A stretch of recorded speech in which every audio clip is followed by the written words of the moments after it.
It's 8 o'clock, and this is TV Cogeco's The Issue. I'm Mark Carr, and my co-host tonight, Casey Cosgrove. Casey is an instructor at the University of Guelph and community activist, whatever that means. And tonight we're going to be talking about what the trustees of the Halton District School Board have decided, and that's the closure of Pearson and Bateman School. And with us in this half is Lisa Bull from Bateman. And in the second half of the show, we are going to be talking with Amy Collard and Lisa.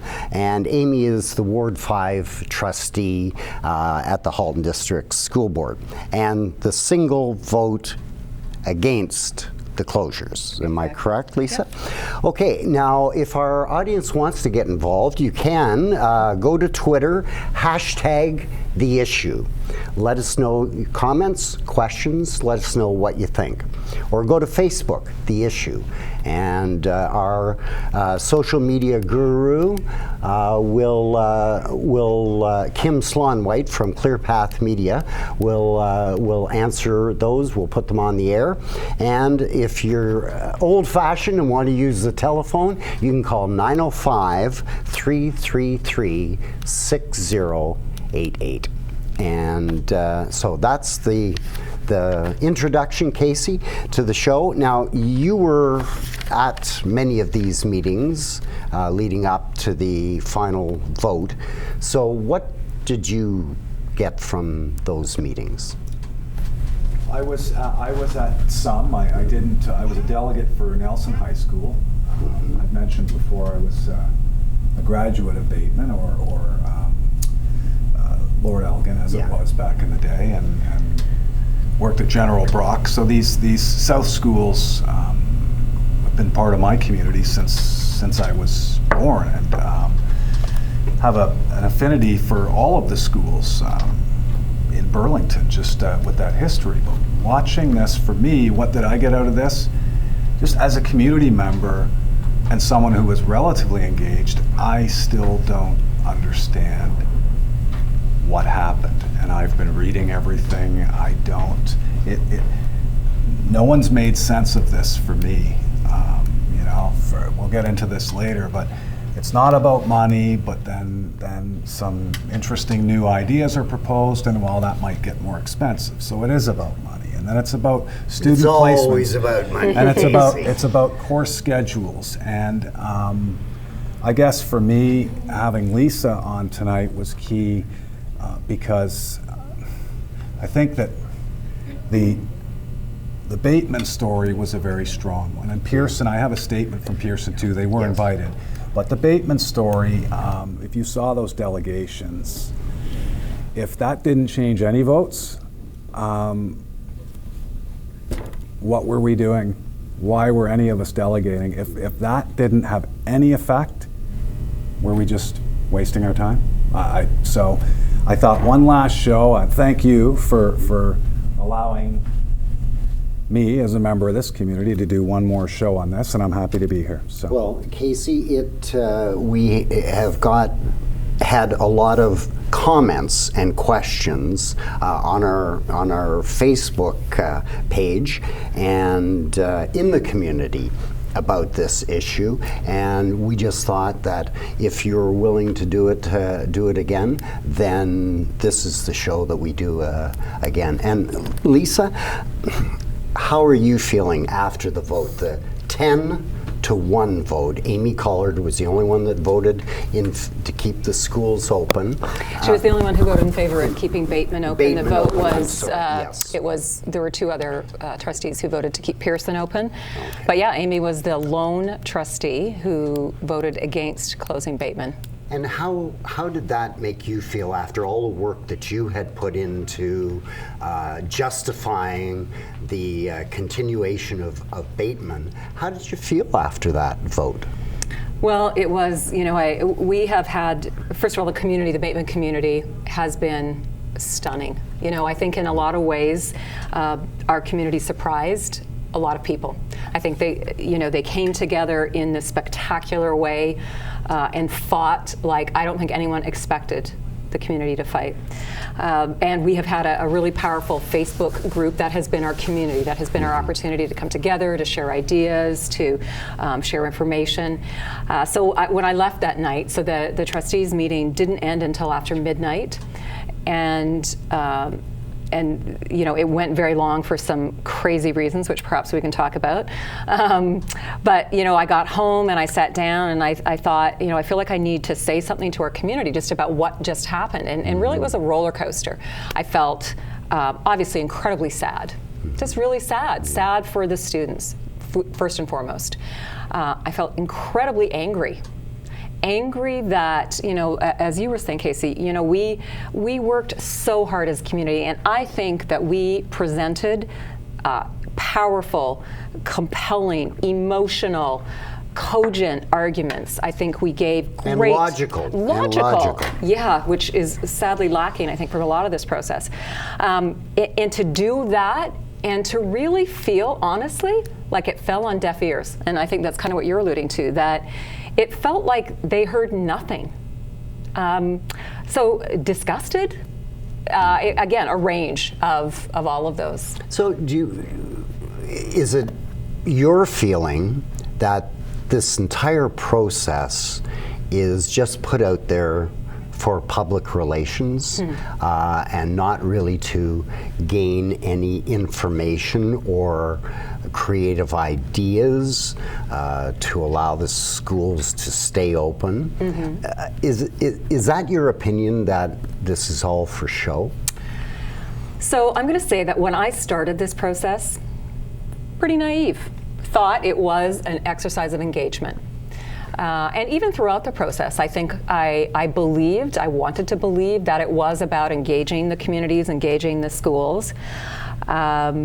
I have to say today where I sit, I don't know if I'd say it was for PR, because I don't know that there's been a lot of good PR that's come out of it. Was it an exercise because they had to march through it? Maybe. I think that there were so many, when we started the process, on the PAR committee, for example, we were told that this was an issue, low enrollment in some schools that had been going on for a long time, and that really, as hard as it was, the board had come to this decision that they needed to launch this process. That it wasn't about money. Which is right? A process that the provincial government mandates suggests that the school boards go through? The provincial government, and Amy's going to be able to talk to you more about that, but the provincial government does have this process, and it is a very prescriptive process for running a program accommodation review. The Halton District School Board has their own version of that, so it falls within the parameter, but they have their guidelines. So there's a very specific set of circumstances that need to happen, when they trigger it, when they launch it. It is a very prescriptive process throughout. Do I think it was all for show? No. Do I think that we... You mean you really feel, after all those good ideas, yes, all of that work that you put into Bateman for Bateman to remain open, that they didn't accept it? Yeah. And you're okay with that? Oh gosh, I'm not okay. No, I hope that's not what you heard me say, because I was not saying I'm okay with it. Saying No. she didn't think it was for show or PR. Yeah, I don't think it was for then PR. What do you think it was for, if they didn't take those suggestions seriously? So, and maybe it's semantics. Maybe we're saying the same thing. So, I think it was about money. I do think it was about money. I think the reason that they voted to close schools was about money.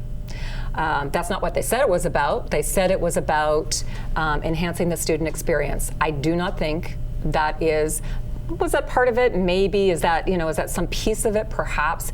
That's not the overarching. I do not believe that any longer. Although that is what those of us in the PAR committee were told from the onset. This is not about money. Don't consider that. This is about the student experience. This place now, after what's happened, and when I look at it, and when I look at what else is happening around the province, because we're not unique, this is happening in many other places, I think there's a very clear financial reason it's happening. But just if I can, Casey, with the process that you undertook and the school board undertook, and they said it wasn't about money. Right. What makes you think that ultimately it was? Well, there was a story we saw yesterday or today, I think, about the Ottawa School District. So they just were given, in fact, I believe Minister of Education Mitzi Hunter went to Ottawa to deliver the great news to the school district there, that she was, that her ministry was giving them $18.3 million. That school district had just gone through 2 PAR processes where they had closed a high school, I believe maybe a couple of elementary schools. I took some notes because I was so surprised by it. 6 elementary schools and 1 high school were closed or consolidated. So they closed schools, and in fact, 1 school was closed that was almost at its capacity. So it wasn't one of these underutilized schools. It was almost at capacity, but they moved things around and they moved kids into another school. So similar to what we do, they describe that process as bruising, which I think is a kind description, but that's what it feels like. So they go through all this torture, this turmoil in Ottawa. They close this, and then the school district gets $18.3 million for renovations and consolidation. They're going to build some fancy new gyms. They're going to, renovate some of the existing buildings. But that's good. That's what the closure of schools should generate some money so that they can put those into other schools in the area. So what isn't that, don't you think that's a good thing? Not in Burlington, I don't. Oh no, I meant in well, and Ottawa. I don't know enough about the story in Ottawa, but I can, the parallel that I'll make in Burlington is that's exactly the argument that the trustees who voted against or who voted for closing Burlington gave. Look, we're going to close Bateman and we're going to move all those students to Nelson and we're going to build this fancy, spectacular new magical school. And our argument was, why do you need to? You've got an existing building that has all the facilities in it. It has taken, 5, 6, 7 years to build a very specific culture there that supports the diversity of the students there. You've got this there. Why would you spend, conservatively $12 or $14 million on renovating when you've got this existing school in place? Why would you do that? That is not logical to me. No, I agree, and there were some ideas brought forward. Obviously, there wasn't time to, and again, I'll go back to my point. There was no time for creativity here. I've talked to some people, community leaders.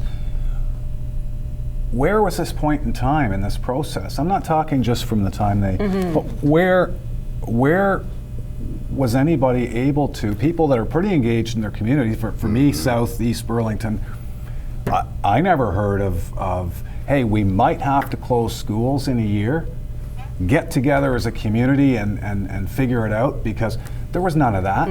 It was scrambling, and Bateman being put on the block at the last minute. Like, this thing was set up, this decision clearly, when you saw the votes last week, I'm sorry, the decision was made right at the start. This whole process was a waste of time, and so there were a couple like this dual campus idea. Now it was, it wasn't worked out fully in any way, shape, or form. But there were with more time, it could have been. Maybe, but saying. immediate. There was no time to actually go out and seek support from the city, from other folks. There was never any time to do that, and so when it was proposed last week as a possibility, the response was it that it would cost too much for busing or something? Didn't they go back to the busing? Well, Casey, we'll get to that. We're just going to take a break right now, and then when we come back, I'd like to get further into that issue.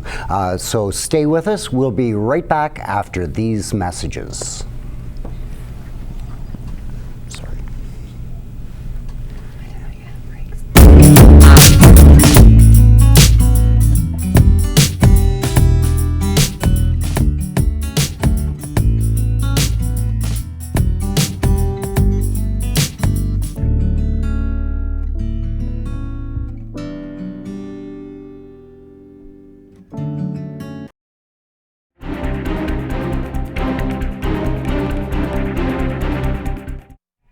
And welcome back to The Issue here on Cogeco TV. I'm Mark Carr with co-host Casey Cosgrove, and our guest in this portion of the show is Lisa Bull from representing the Bateman community. And Casey, I interrupted you, so you go from here. No, that's okay. I'm going to switch gears anyway. We can get into more about the time for creativity with it, maybe when Amy comes on.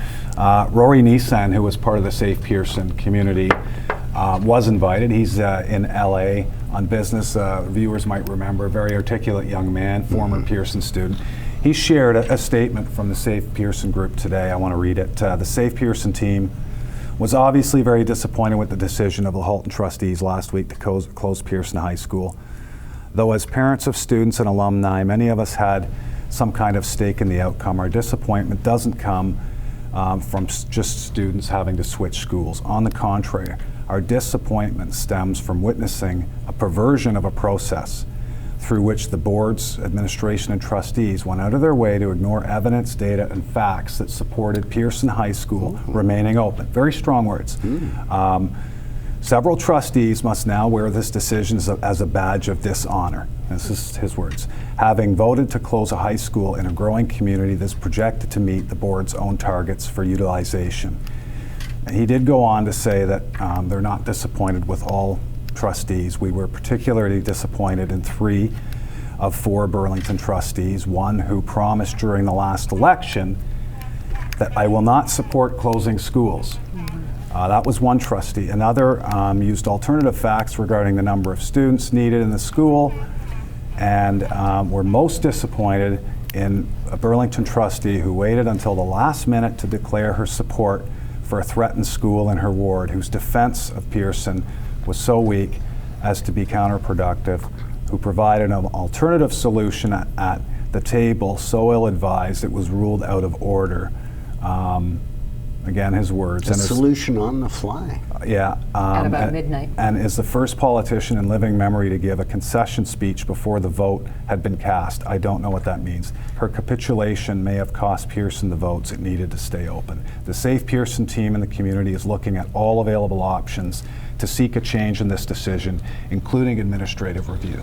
So I can tell you that, you know, of the 4 trustees they talked about, you know, we don't need to get into naming names, I don't think, but if you want. Well, our guest tonight is not one that they're upset with. So, okay. So, yeah. All right, I'm going to interrupt you, Casey, and remind our audience you can get a hold of us at Twitter, #TheIssue, on Facebook, The Issue, or 905-333-6088, and we have a call. And the caller, are you there, caller? Cheryl, are you there? I am. Yes, I am. My name is... We can't hear her in the control room. Hello, I'm here. We'll, Hello. so Yeah. we'll get back to Cheryl as soon as the control room just does some manipulation back there. So I'll let you continue, Casey, with that statement from Rory. And what did you think about that statement? Well, those are strong words. There's hurt. There's no question there's hurt. I think there was surprise that all of this, as we've gone over and over, that all of this fell on deaf ears. But all I'll say, Mark, to keep things moving is the process. There's so many questions about the process and not understanding and not being heard. Okay, from your perspective, who determines the process? Is that provincially mandated, or I can't imagine it's a Halton District School Board that designs the process. So should we be talking to Eleanor McMahon, for example, or? I'd like to ask Amy this when she comes, and the reason is it's not, that's a process question of how this all was rolled out, but I can speak to from the time that they named schools in their target. This was not, Lisa said it, this was not community engagement. That's what I did for a living. This was the furthest thing from community engagement that I've seen. It's my first kind of opportunity to do it relating to schools. But Mark, I don't know. We had one trustee. Everything I followed, it seemed that one trustee was really listening to their constituents. And I'm not throwing anyone else under the bus, but it's just been clear if you go on social media that people felt really not listened to. But 10 to 1 is an overwhelming endorsement to close both schools. It is. So what would you say to those trustees in Oakville and Milton and Halton Hills who felt that the staff report and the closure of those two schools was an important thing to do for the overall student community? So, there's the polite response, and then the real response, which I want to say is, why weren't you listening? Why did you not show leadership? And I think that for me is, again, it feels illogical to me, because I think, Rory's statement, I couldn't agree more. They were given facts and solutions and options, and I think that they chose a path of least resistance. I think that they did listen to the director in a way that it just seemed almost like blind trust or blind faith. I mean, clearly, the director and his staff are educators, and they are not dummies. So I'm not suggesting that. But you had communities coming forward. And it really, honestly, both Pearson and Bateman communities, we weren't coming forward saying, don't close our schools, this is mean. We were coming forward saying, we think there are other ways to address the problem. There are other ways to solve this. Give us an opportunity to share those concepts with you, and at least take some time to consider them. I do not think they considered them for long enough. I don't think they considered them in a meaningful way. As Casey has said, once the PAR process was launched, it is a very prescriptive, almost straitjacket process. And I feel that the board, because they did not want it to be able to be overturned through review, I think they followed very, very cautiously through it. And I think there was a fear of any deviation, any pause to go, you know what? Those communities are onto something. Let's pause this down. Let's look at this. Let's explore it. I think there was fear of what that might do long term. I just feel that if they'd shown leadership as a group of trustees, I think Amy, and I'm not just saying that because she's here, she's the only one who showed leadership, who was willing to stand up and say, no, there's some other things we need to look at. Let's look at them. That, in my estimation, this is your field. I'm talking about leadership. She's the only one who showed any. I think they were afraid. I think they were fearful. They lacked courage. They took the easy way. Those are pretty strong words. Oh, I'm just getting started. Oh, okay. All right. So I won't stop you. Continue. Well, and not only that, so I think it's one thing to sit back and be passive and go along and say, okay, this is what he recommended, we're going to go with that. I sat there last week and I watched a trustee actively go against creativity. I watched a Burlington trustee who ran on the platform of, I will not close schools. Leah Reynolds. Yes. I'm mentioning because that's what she ran on and was elected. So that's fair game to mention her name. Absolutely. I believe she needs to be held accountable for the fact that she did not keep her word. She did not live up to her promise. Not only that, she went out of her way to shut down Amy, who was bringing forward alternate motion, a creative opportunity, something worth looking at. Leah went out of her way to say, no, that shouldn't be allowed here. She used rules of order. She challenged the chair. I also heard that someone in the gallery was texting her. Could you elaborate on that a little bit? I sure could. I sat behind someone who was texting her. And names is fair? A sitting council person. Sitting member of City Council. Sat texting. Marianne Mead Ward. Maybe. Sat texting Leah things like, don't say that, vote against that. Leah, simply say this. Challenge that. Word for word, coaching her what to do and what she was doing. So the fact that she's coaching her aside, I mean, I think that's problematic for a whole host of reasons. But the fact that, again, this is a sitting councilwoman who said, I want a ban on all school closures. I don't think any school should be closed. Who's now actively trying to shut down a trustee who's trying to keep them open. And I wasn't there, I didn't see that, but I think that if you stand back, this process also started pitting people against each other. I mean, that I heard about that. That's but now you have Central and Bateman and people. So like this whole process put the community, once once schools are targeted, put us in the position of having to fight or bicker with each other. But we didn't do that. But our schools didn't do that. No, but we kind of. Because this whole process never allowed for community to get together, there was some concern about Bateman coming to Nelson, and so it just didn't allow. It seems so tight. It wasn't collaborative. It wasn't collaborative at all. So things like that happen, and if you have a sitting counselor doing that to someone sitting there in a formal meeting, talking about closing schools. So that brings up questions that both trustee and the counselor will have to answer. It didn't change the decision because I still think day one, once the director wrote this report, their ears were turned off.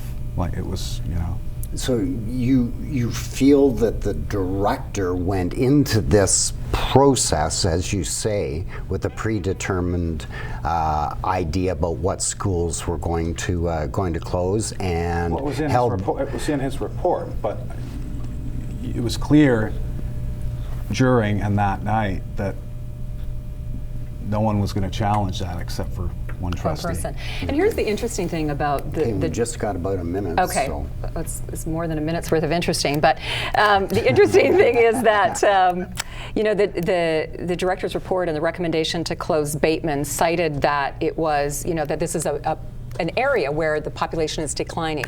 But here's what's interesting is that the problem at Bateman is not a declining population. Bateman has half a feeder school, half an elementary school feeding into it. Pineland, which used to provide Bateman with students, went complete French immersion last year. Those students all go to Nelson now. The only school that partially feeds Bateman is Frontenac.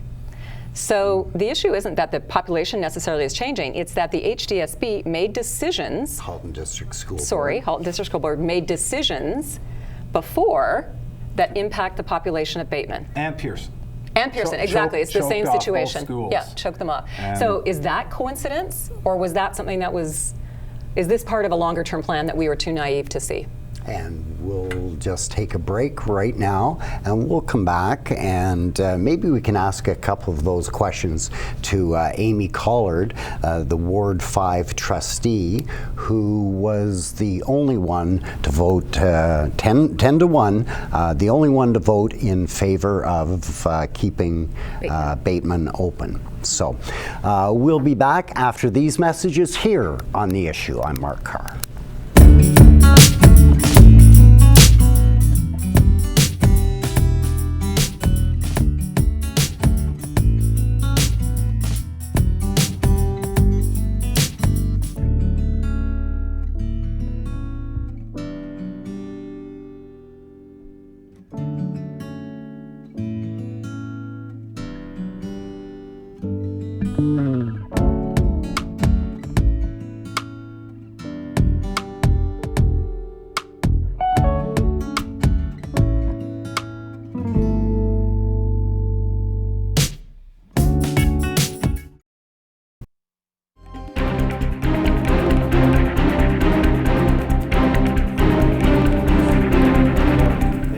And welcome back to The Issue. I'm Mark Carr with co-host Casey Cosgrove.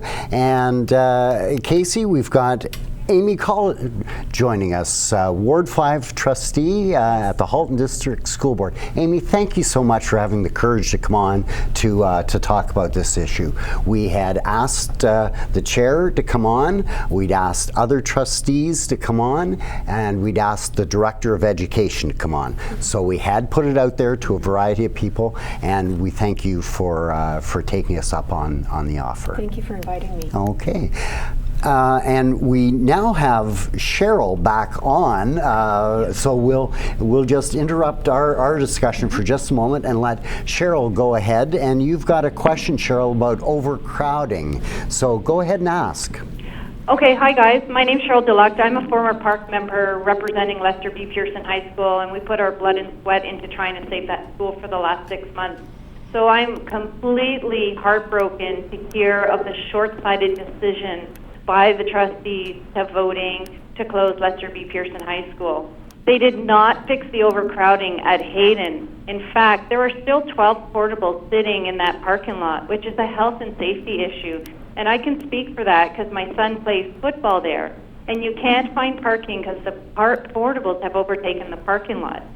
So the short-sightedness of Stuart Miller to close not one, but 2 schools in Burlington, and we're still looking at a school with 130% overcapacity with 7 feeder schools, and Pearson was down to 1.5, and I know Lisa said that.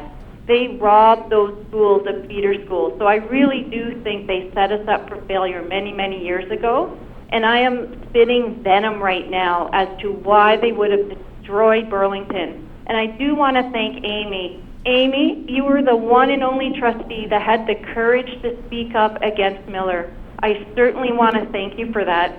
But as an emerged nurse, and I said this in my delegation, I really wish that the Halton District School Board could have taken a momentary pause, which means a pause for 3 to 5 years with a wait and watch approach, and they would have seen their students coming up, because the houses are selling, the elderly are moving out, and who are moving in but young families that need schools. But you have robbed Burlington, and Miller has destroyed Burlington. And yeah, I'm a pretty disengaged parent after this whole fiasco called the park. It was flawed from the beginning, and I sat there watching the trustees, and I am so angry right now. And Amy, you were the one and only trustee, so I certainly want to thank you for having that courage to speak up for all the students in Burlington. And we thank you, Cheryl, for those comments. Amy, what do you think about what Cheryl has mentioned and what Lisa has talked about in the first part of the show? I know this decision was difficult for every single trustee around the table. We engaged in many conversations, telephone conversations, board table conversations with one another, talking about the possibilities, and I know that even for myself, there were some of the items on the that we voted on that night that I decided my vote while I was sitting at the table, and I expect there were other trustees who also decided their vote while they were sitting at the table. I don't. After hearing all the after input hearing from the delegations, every last bit of input. I can't speak for how anyone else made their decision. I can't speak for how anyone else voted. I can only speak for myself. And I struggled with this process from the very beginning.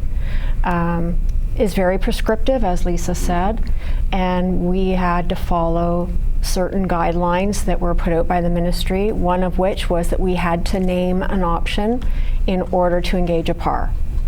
And so the director picked option 19.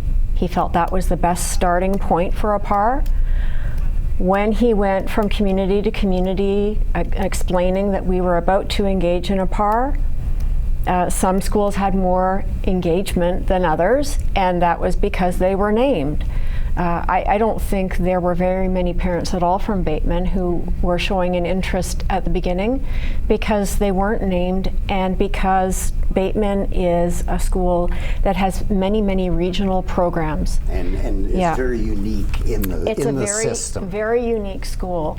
And because of that, I don't think that they were overly engaged until they realized that they were going to ultimately be named as the school. Is that when Central came off the list? No. Well, as it got closer to that. Yeah, when the director made his final recommendation, when that came out to the public on April the 21st, that was when the Bateman community realized how serious this was. Okay. Now we have a tweet from a gentleman in, I believe he's from Hamilton.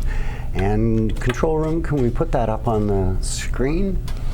At the expense of kids who must now go 2 school miles away, a decision is The first one, the school closures in Burlington are nothing more than land developers trying to capitalize on the land at the expense of kids who must now go to 2 schools or to schools miles away.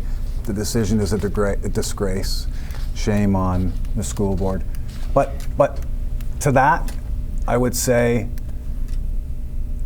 apart from the conspiracy theorists out there, and maybe with good reason to think that, the process. You can't. Let's leave that stuff alone because that doesn't involve the kids. This just where, like, so Amy, where someone like me who's pretty engaged. I didn't have a child at risk. I delegated for Nelson, but my son is graduating, so I didn't really have I have a daughter that's coming, but it doesn't matter to me where she goes to school. But why do I feel, as a member of the community, why do I feel like there's something not right has happened? It's not about Bateman closing, it's about this process. I've lived in South Burlington my whole life, and it just seems in the blink of an eye, in such a short amount of time, without being engaged. I mean, that's the way I feel. What are your thoughts just on the process generally? I know you had to follow certain things, but just generally the process.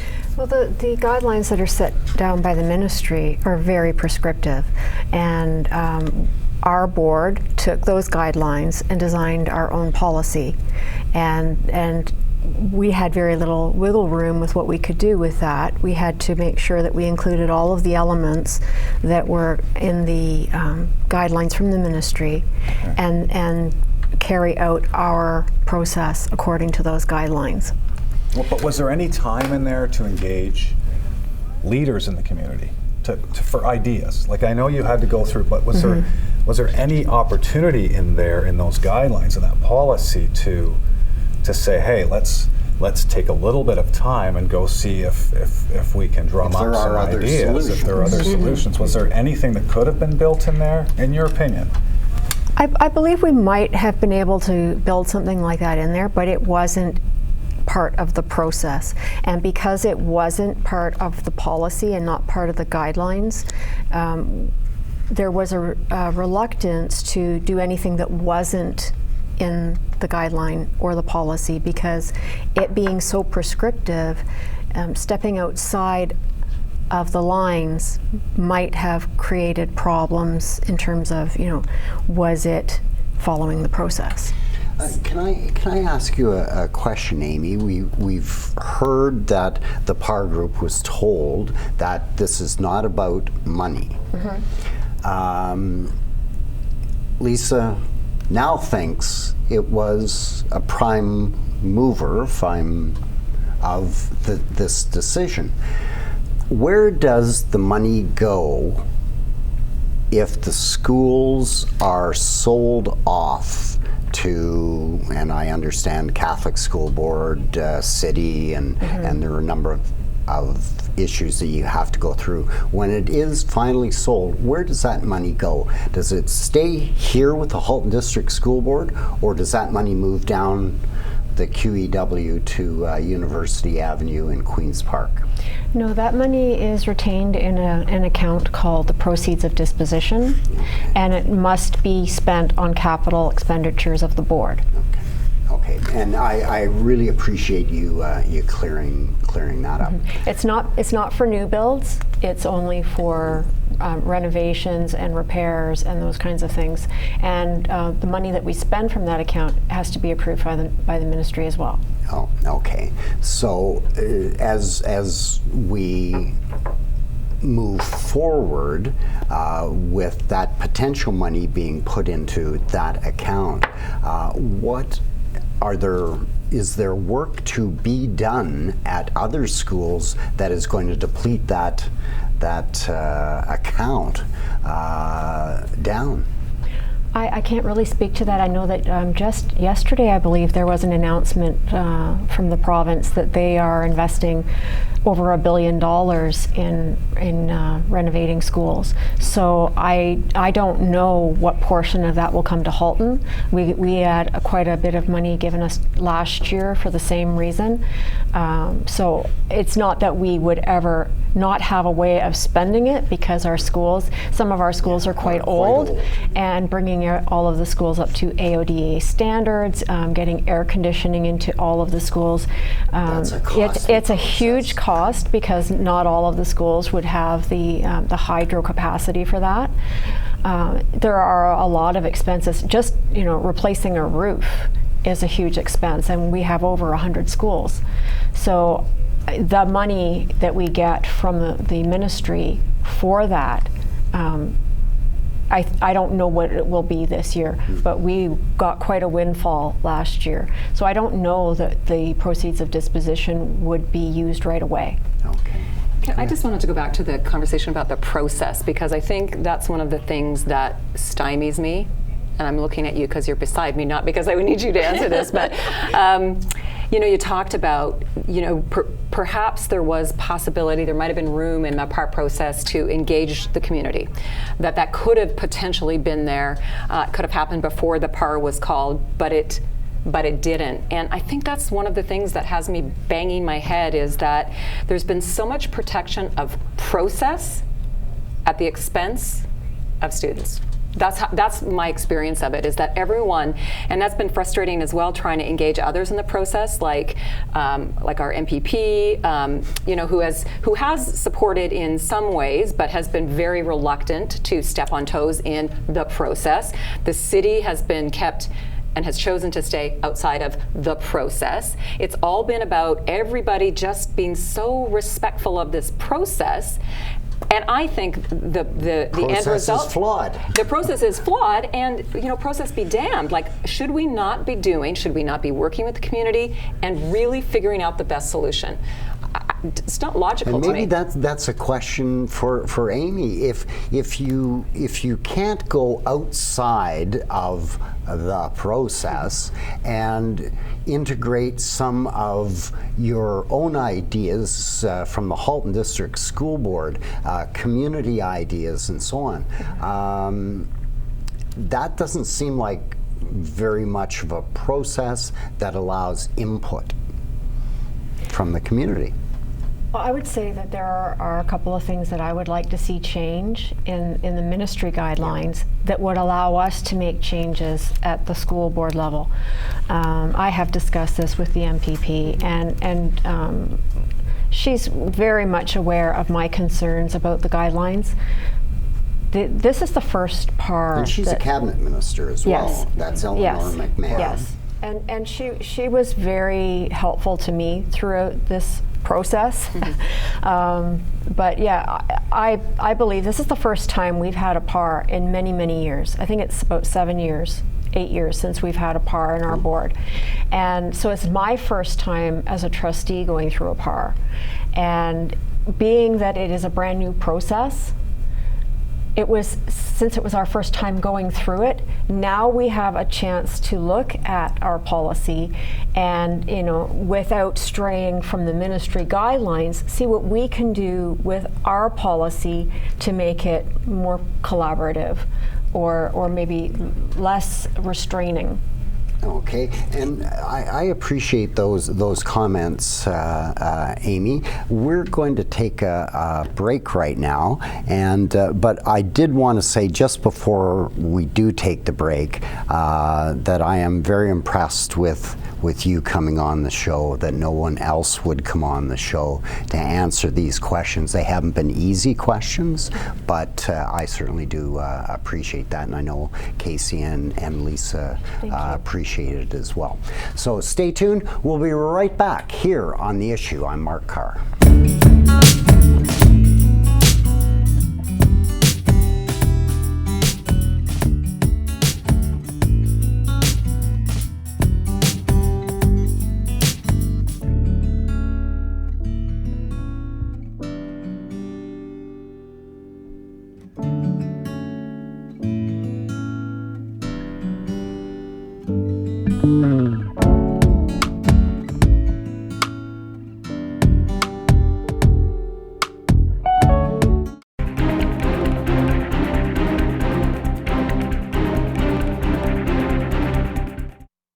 And welcome back to The Issue. I'm Mark Carr. We've got Casey Cosgrove, co-host, and Amy Collard, the Ward 5 trustee from the Halton District School Board, and Lisa Bull from the group at trying to save Bateman from closure.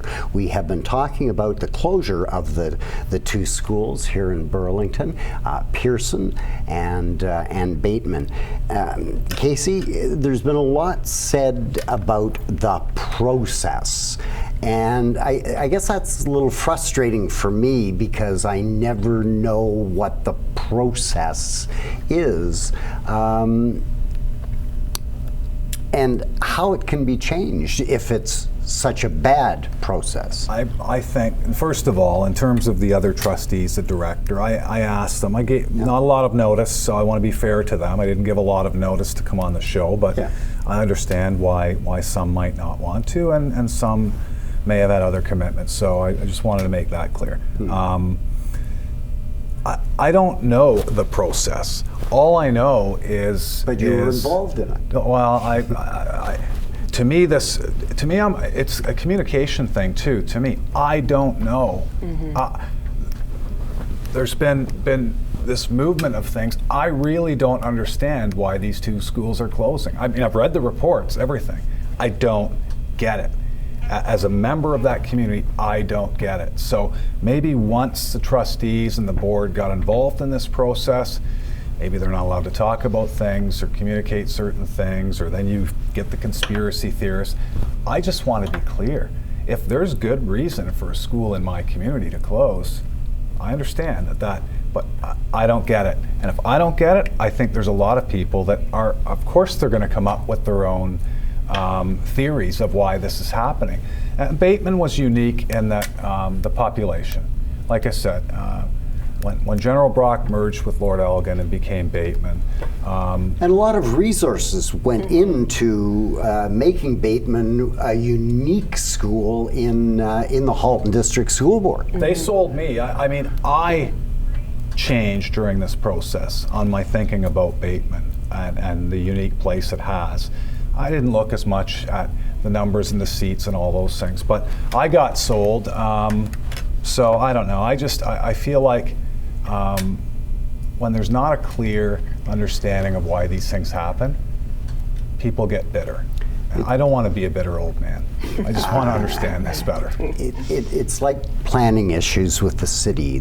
They revamped the whole community engagement process to allow that community engagement, although they're under some restraints by the old OMB, Ontario Municipal Board, but they worked within that framework to allow the communities who had difficulty with planning issues to actually have a say and come up with different solutions.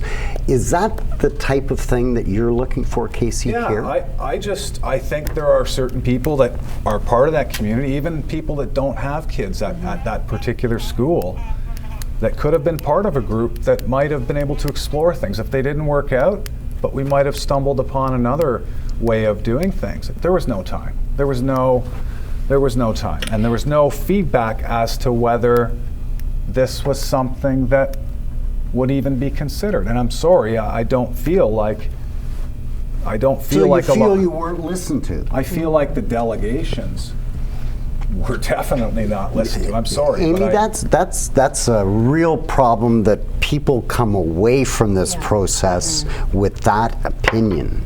Yeah, that's, I can tell you my personal, and I can't speak for the other 10 trustees, course. but I felt every single word of those delegations. And some of the people that represented the delegations may have said similar things to other people, but every single word that they uttered, they were speaking from their hearts. Right. I cannot think that the other trustees around the table didn't feel the impact, because I know that I certainly did. Well, but they didn't feel the impact if it was 10 votes to 1 on Bateman. That seems like a done deal. No, I don't think it was a done deal. No? I think that the Interesting. I think the trustees weighed the information. They weighed the delegations, they weighed the emails, they weighed the director's report, and they came to their own decisions. No, I did not know how any single person around that table was voting. And that we're going to have to leave it there at this point, but I hope it didn't discourage anybody from being involved in a process that may or may not be flawed, but you've got to have that community engagement. And I know Bateman is continuing because there are still some doors that are open, so it's not a closed issue with Bateman. Or with Pearson, might I add. Or with Pearson. they both obviously want to fight for their life. They're passionate people. And you know something, Casey? This is our last show for the season.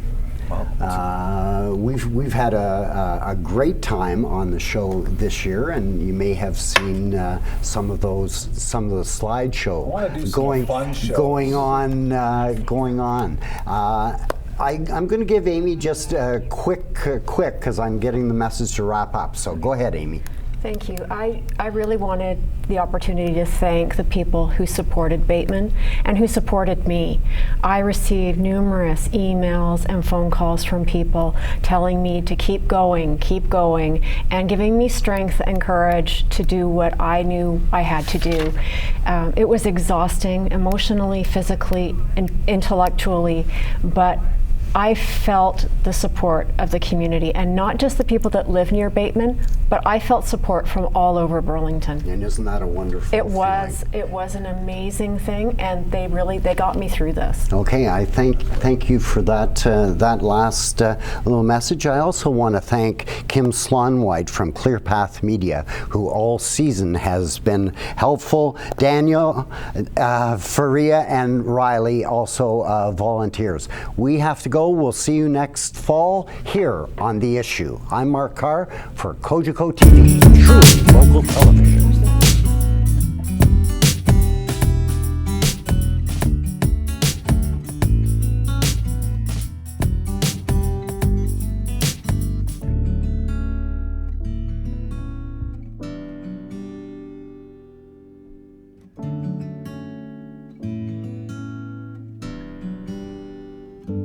Mm-hmm.